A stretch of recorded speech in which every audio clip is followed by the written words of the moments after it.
And this generation does not intend to founder in the backwash of the coming age of space. We mean to be a part of it. We mean to lead it. He said because it is there. Well, space is there. Hello, everyone. Welcome to episode 9 of The Space Show. I'm your host, as always, Nick. Thank you guys. And we're going to be covering the dates April 19th, which is Friday, through April 22nd, which is today, Monday, 2024. And in case some of you didn't know, actually, the majority of these dates through the 20s is actually a palindrome. Just switch it around, and it reads the exact same. Who knew that? And before we get into anything, let's take a look at some of the comments that I received. I'd like to thank Mass Confusion 1977 for his comment. Thank you so much for the positive words. It means so much that I'm able to do this for fun. And X Invisigoth X, the Adam Sandler movie. I'm gonna have to check it out because I've honestly never seen it, and I think I gotta see it. I guess if you guys are telling me to see it, I guess I'll go see it. And also, that was not the only thing. I put a poll. And I took the poll that had 68 votes, and it was asking what your favorite show was related to space. And now there was a tie somehow. 43% of you said The Expanse, and the other 43% of you said For All Mankind. Now, I haven't watched these, so I voted The Mandalorian. I mean, I think it got like 13%, which I guess is not too bad, but I guess The Expanse and For All Mankind are one of the people's shows. And then I bet most of you that subscribed recently to this channel are from the Purple Alien video. And I welcome you to this channel. And for all of you that haven't subscribed yet, I suggest doing so because we're doing this 3 days a week. And who doesn't want all this space content? Live space news going on right now, and possibly rocket launches as well. You get to see most episodes, but sadly not this episode. So if you haven't already, hit the subscribe button. We're going 3 days a week, as always. And let's just get straight into the astronomy, because we have a good amount of things today, actually. Not today, Monday, we have the Lyrid meteor shower. Check that out if you have the chance. I mean, happens once a year, so get outside. You should be able to see it with a naked eye, actually. And we have the Messier 101. It's going to be well placed, which is the Pinwheel Galaxy, of course. And then we have the Pi Puppet meteor shower alongside the Lyrid. So those two are going to be going on at the same time. I'll show you a picture of what that's going to look like. So go ahead and check those out when you get the chance to. And then Tuesday, we also have the full moon. So those of you that turn into werewolves, look out for that one. And on to launches. Now, today we're going to have the Falcon 9 Block 5, Starlink Group 6 through 53 at 6:40 p.m. Eastern Time Zone. That's not even a bad time. I mean, good amount of time to watch it.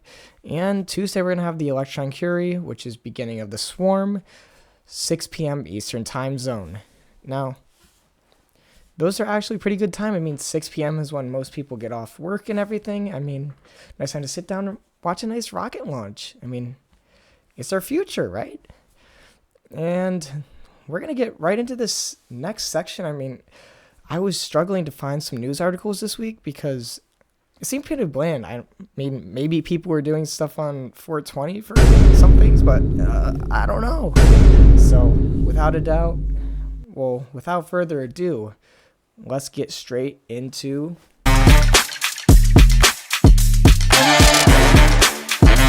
Hello, welcome to Astrobiology/Astrophysics. And now, this was kind of a bland weekend. I didn't find really much stories relating to astrobiology and astrophysics. I mean, I did find one, so I guess let's give it its time of day. Let's go on to the first and only astrobiology story of this weekend. Enceladus. Fabian Klenner, a planetary scientist at the University of Washington, is focused on exploring the icy moons such as Enceladus, which is one of Saturn's 146 moons, and as well as Europa, which we've talked about on the channel before. Now, Enceladus has been marked as having the right conditions for life. It was also found that Enceladus has a global ocean of liquid water underneath its icy surface.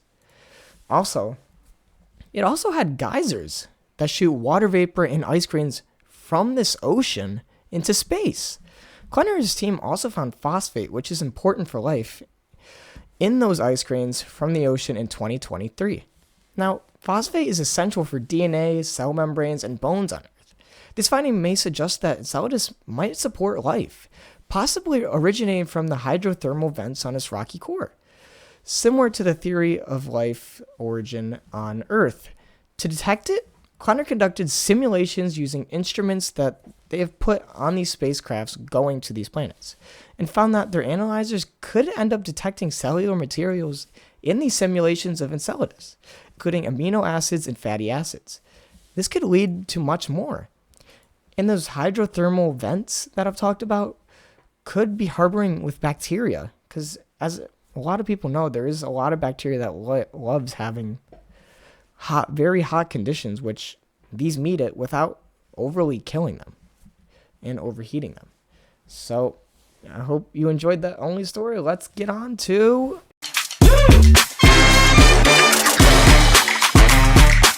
welcome to the space discoveries segment of this news for the weekend. And without further ado, let's just get straight into it, because we got some interesting news actually to look at. Now, water on Jupiter's moons. Now, finding water on other planets and moons have been a challenge, but recently scientists at a conference described how ground-penetrating radar is used to discover those bodies of water. This will basically send out waves, and how those waves travel will tell them what material the wave is traveling through. This has already worked, as been proven on Earth, and including finding liquid water beneath Mars' icy caps. Now remember JUICE? That is where the radar is. Well, that spacecraft is heading for Ganymede, and now there will be another radar on Europa Clipper spacecraft. So there's two of them. They hope this radar will help them determine the depth and chemistry of the water underneath the ice caps, and also they might be able to tell if there's salt because how the waves react and behave.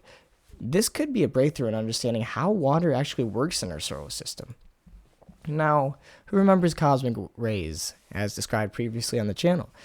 Basically, our magnetic field acts as like a shield protecting us from the radiation in space. Yet, that magnetic field is not always as steady as we think it may be. Scientists at the European Geoscience Union General Assembly recently shared about an event named the Last Chance Excursion, around 41,000 years ago, when Earth's magnetic field weakened significantly, leaving our planet vulnerable to cosmic radiation. Those cosmic rays, again, are just high-energy particles which travel at the speed of light, and they come from astronomical events, like the creation of black holes. Looking at how these two things interacted, the magnetic field and the cosmic rays, she discovered that this event occurred due to the studying of cosmogenic nuclides. These are basically when atoms in the atmosphere interact with the incoming cosmic rays and cause them to shift structures into isotopes. Those new cosmogenic nuclides form into ice cores, sediments, or rocks. Due to the amount of cosmogenic nuclides, they were able to see how much weaker it was due to the cosmic rays entering the magnetic field. It was then able to regrow, but the reason how it regrows is still being researched. I mean, even I don't know why the magnetic field regrows. Researching and understanding these will better help us understand space, weather, and effects on our environment. And in case you're wondering the environmental effects, it could affect things like climate, power grids, and so much more. So it's important to understand how our magnetic field actually works.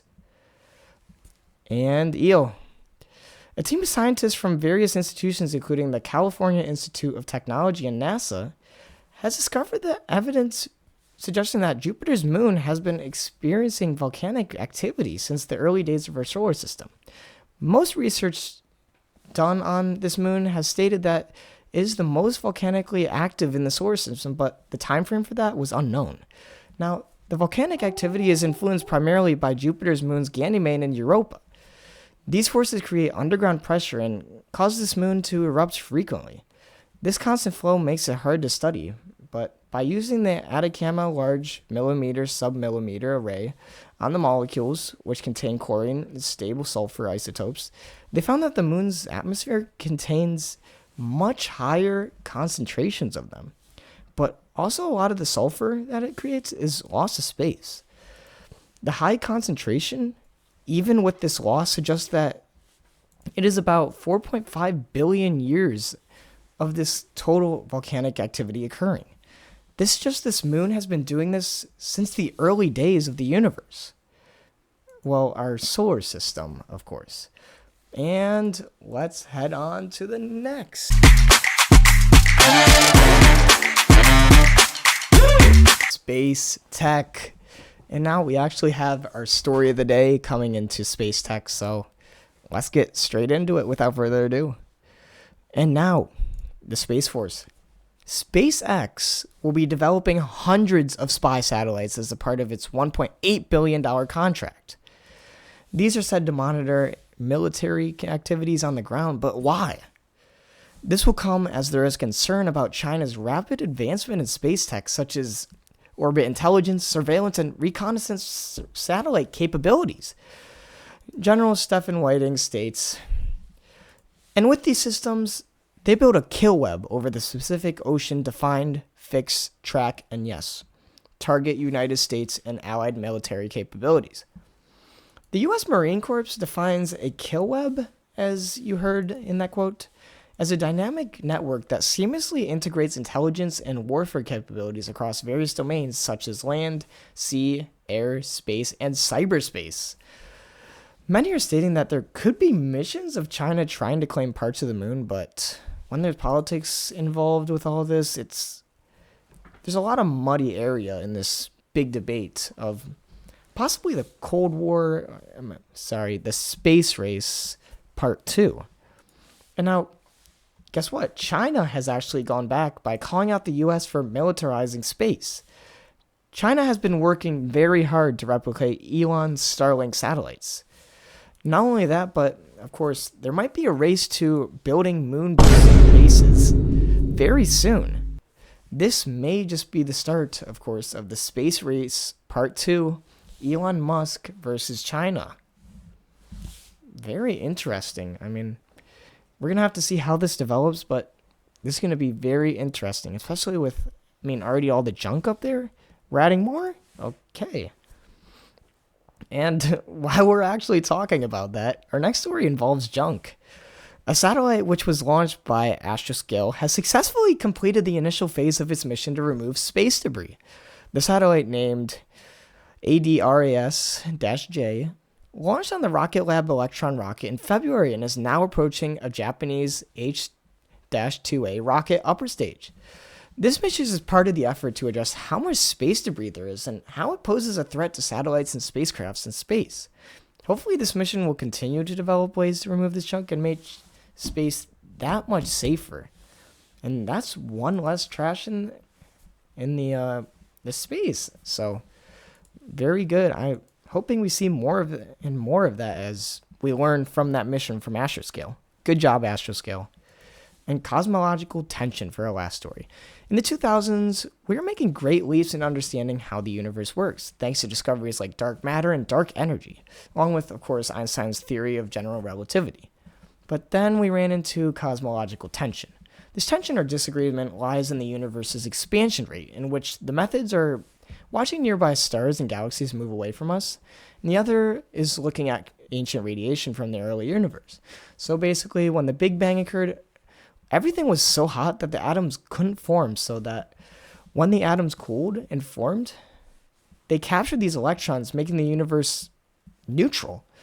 And then, of course, during that recombination of those free-flying electrons, when they recombinated, photons were released. And, of course, now the photons are almost so cold that they're almost absolute zero, but they do give off microwave radiation and faint light, which can be detected.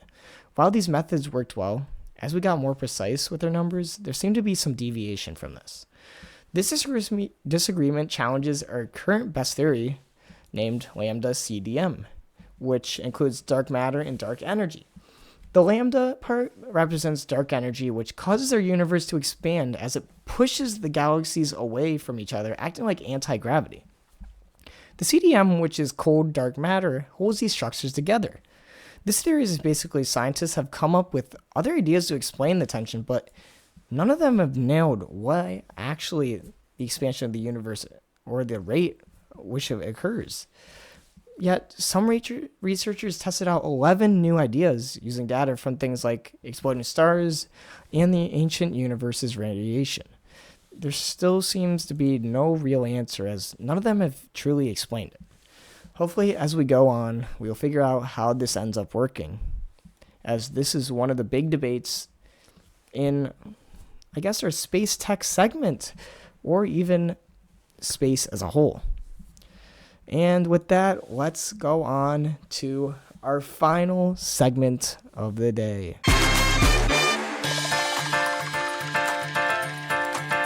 And welcome to the last segment of the day, space exploration. And actually, I thought one of the stories from here were probably the most important today that I'm talking about in terms of the public and what they think. So let's get into it. Now, delays. Privately, NASA has been discussing the date for Artemis 3, but it may not be due to Orion's spacecraft's heat shield issue. It seems unrealistic. Also, considering they don't even have the lander, which SpaceX is still developing. There is a lot that needs to happen, such as SpaceX's lander Starship. It needs to be able to go from Orion, which is in low Earth orbit, all the way to the lunar surface and then back to Orion. The big issue is there will be a lot of untested steps, and it could cause safety issues, and NASA wants to avoid this 100%. And to do this, they want to set up a mission first, but they already stated 2026, right? Well, Starship is still under development, as this makes it even tougher, and while it's still doable, it's still tough. The Orion, of course, would sit in low Earth orbit, and then the astronauts would directly use Starship to land on the lunar surface and come back all the way to Orion. And another issue with this is 100% the budget cut they are recently facing. We will see what will happen if there's any public announcement with the delays, but I'm praying they do not rush anything due to public pressure, as we see what happens when that occurs. And then the Mars rover. Curiosity rover has continued its progress along the upper Giddes Vallis ridge, which we discussed actually in episode 1. The rover used its dust removal tool, DRT, to clear a spot on a rock called Tilden Lake. Then it used its alpha particle X-ray spectrometer, which APXS, to study the rock's composition. It then took some photos using the MAST camera, which is the MAST cam, and Mars Hands Lens Imager, which is MAHLI, MALI.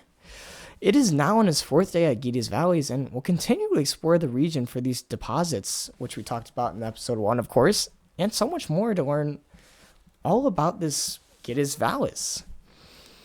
And that's going to wrap it up. And now that is going to end our segment for today, and now the episode. And now, if I suggest you do one thing, I suggest watching the Lyrid meteor shower, of course.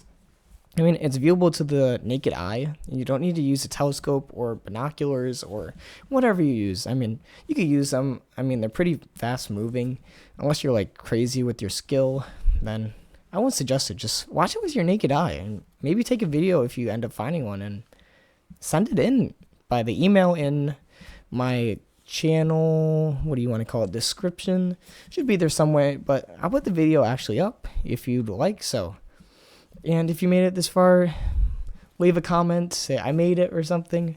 But of course, if you love space content in news and learning about it every day, consider hitting that subscribe button.